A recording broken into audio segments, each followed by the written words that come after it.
Design is a fundamental part of cars. A good-looking car can send the human desire and spirit soaring, and make you want to take out your wallet faster than a magician pulls a rabbit from a hat.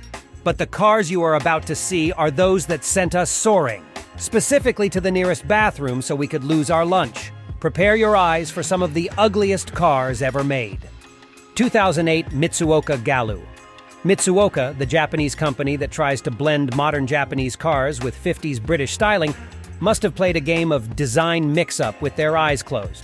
The result? Well, let's just say you don't need to see the cars to realize it was a hilariously bad idea. Their sports cars managed to escape the worst of it.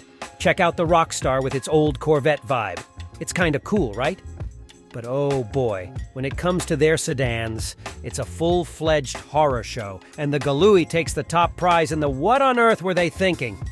It's like they took a beautiful Infiniti Q70 and decided to play a twisted game of make-believe with it. If this were a horse, we'd promptly ship it off to the Galu factory.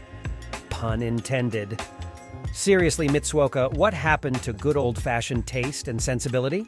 We're left scratching our heads and chuckling at the same time, wondering how such a mashup could ever become a reality. Maybe it's all part of a secret plan to make us appreciate conventional car designs more. Who knows, but one thing's for sure, Mitsuoka's cars are definitely conversation starters, for better or for worse. 1951, Allard P2 Safari. In this vast and mysterious world, there are some things that defy all comprehension, and the P2 Safari is undoubtedly one of those enigmas. Picture this wild scenario. Someone had the bright idea to fuse the front of a sports car with the back of a woody wagon. Crazy, right? Well, that's exactly what British automaker Allard did, and the outcome is nothing short of jaw-droppingly repulsive. Behold the Ford-powered eyesore known as the P2 Safari, with a production estimate of a mere 10 to 13 units, out of which only 5 have been spotted roaming the roads. It's like they created a rare breed of automotive monsters that even the Loch Ness Monster would shudder at. We can't help but wonder if the missing units fell victim to furious mobs brandishing torches and pitchforks, seeking to expunge the world of this abomination. 1958 Subaru 360. Behold the Subaru 360, a quirky little car crafted to fit the strict dimensions and engine limitations of Japanese K car standards. Now, we've searched high and low through the regulations, but we couldn't find any clause stating that K cars must be an eyesore. And let's face it, the late 50s and early 60s K cars weren't exactly the epitome of beauty, and the 360 stands tall, or maybe not so tall, as one of the ugliest specimens ever created. It's like someone took inspiration from a peculiar sea creature struggling with a multitude of congenital deformities. Not exactly the look they were going for, we assume. In an unexpected twist, Subaru decided to share this unique gem with the American market in '68, styling unchanged. Talk about confidence. They went all out in their commercials, proudly labeling it as cheap and ugly. 2 ingredients that make cheap and ugly beautiful. Kudos to their honesty, right? You have to give credit where it's due. Truth in advertising might be rare, but the Subaru 360 managed to own it with a touch of charm. We cannot leave out the Fiat Multipla. It's a real masterpiece, brimming with design choices that leave us with countless hours of entertainment, poking fun at its eccentricities. Where to start? Well, the hood is a real head-scratcher, resembling something that's been sat upon and forgotten. And let's not overlook the peculiar pacer, like obsession with fishbowl glass. Talk about feeling like a fish in a mobile aquarium. It's almost as if someone decided to play automotive Lego and ended up sticking 2 cars together, hoping for the best. Spoiler alert, the best didn't quite happen. But wait, there's more. Step inside, and you'll be greeted by an interior that will leave you in stitches.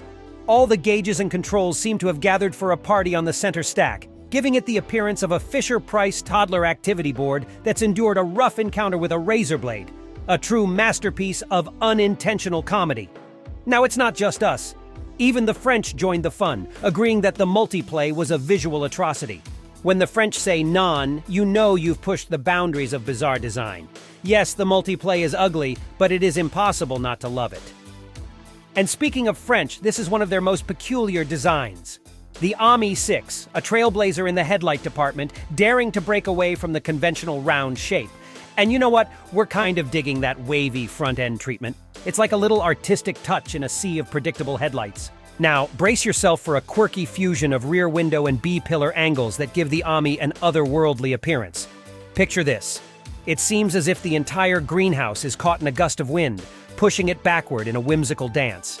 The combination of the reverse-raked rear window, which by the way isn't unique to Citroen, and the angled B-pillar transforms the Ami into a curious sight on the roads, a true testament to the beauty of individuality. Yet, even in its homeland, the Ami faced some skepticism. In the year 1962, it found itself in a sales battle with its elder sibling, the ancient 2CV, on which it was based. And well, let's just say the 2CV came out as the reigning champion, outselling the Ami 6-2-1. Whether you love it or scratch your head in puzzlement, the Ami remains a symbol of French ingenuity. 2022 BMW i7. This car boasts a myriad of incredibly good attributes. As an all-electric vehicle, it exemplifies sustainability, and its interior is exquisitely appointed, offering both comfort and luxury. Moreover, more than 90% of its styling exudes elegance and appeal. However, it's disheartening that the area from the front wheels forward takes an unfortunate turn, bordering on the grotesque. The overly huge grille becomes obnoxious, dominating the frontal view, and the positioning of the number plate below the double kidneys does little to break up the expanse of the grille. Even the double-stacked headlights raise questions about their aesthetic choice. Nevertheless, it's undeniable that the BMW i7's distinctive appearance ensures it won't be fading into the background anytime soon. 1970 Marcos Mantis M70. If we had to nominate one vehicle as the ugliest car in the world, it's the visual crime scene you see here. Few of Marcos Engineering's cars are particularly attractive, but the Mantis achieves a level of hideousness rarely seen on four wheels. Everything about this car is wrong, from the lumpy lines to the poor proportions to the disconcerting details. We can't even accuse the designers of being blind, because you can practically smell how ugly the Mantis is. Amazingly, Marcos managed to sell 32 of these monstrosities in a 2-year period. We didn't know it was possible to blackmail so many people at once. 1976 Aston Martin Lagonda. Aston Martin is renowned for creating automotive masterpieces that fuel our wildest dreams. But amidst their triumphs, they stumbled upon a nightmarish creation, the Lagonda sedan. This ghastly vehicle bears an uncanny resemblance to an 80s-era Chevrolet Caprice that endured a brutal encounter with a rolling pin and emerged defeated. Despite its eerie exterior, the Lagonda earned some applause for its boxy and futuristic interior, likely because the only respite from the ghastly styling was to stay inside and immerse oneself in the array of electronic gadgets.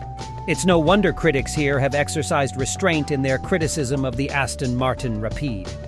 They might have been saving their ammunition after encountering the frightful Lagonda sedan. 1989 Alfa Romeo SC. Italian cars are renowned for their stunning designs, leaving us in awe of their beauty. However, the Alfa Romeo Sprint Zagato seems to have taken a perplexing detour from this tradition, with its peculiar flat planes, odd proportions, and a downright bizarre change in beltline angle near the B-pillar. It resembles more of a Lego model than a real automobile.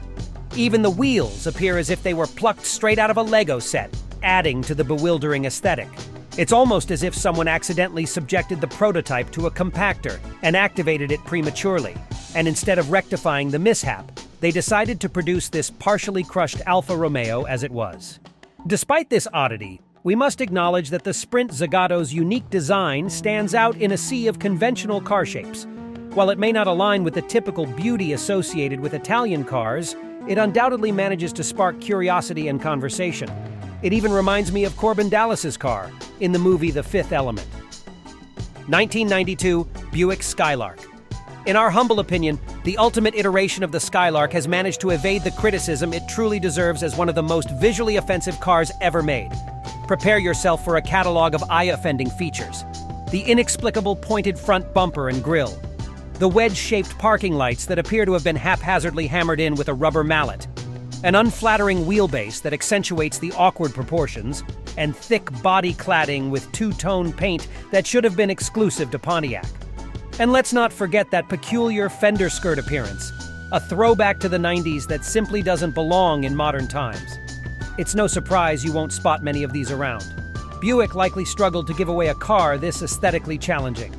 In short, the Skylark's last iteration serves as a quintessential example of what happens when design goes astray. Its visual offenses are aplenty, from the ill-conceived front-end choices to the jarring two-tone paint scheme.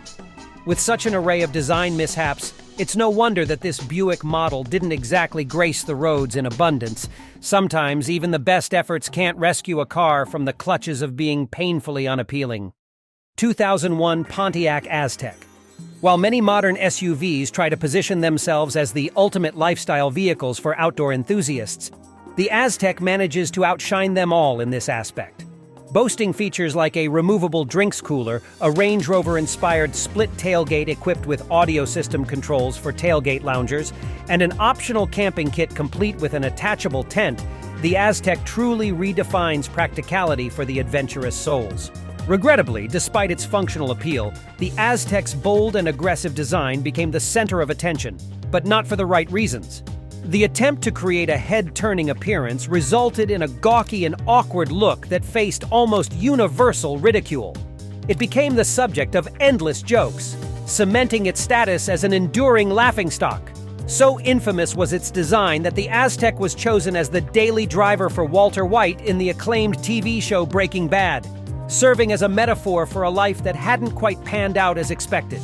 Despite its innovative features, the Aztec serves as a poignant reminder that even the most practical offerings can be overshadowed by a design misstep, making it a cautionary tale for all automobile manufacturers.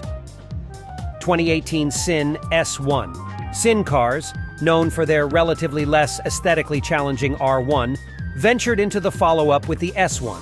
This lightweight road and track car, reminiscent of the radical SR3 or Ariel Atom, features a modular design that empowers buyers to choose the chassis and customize various components like the drivetrain, interior, and body design.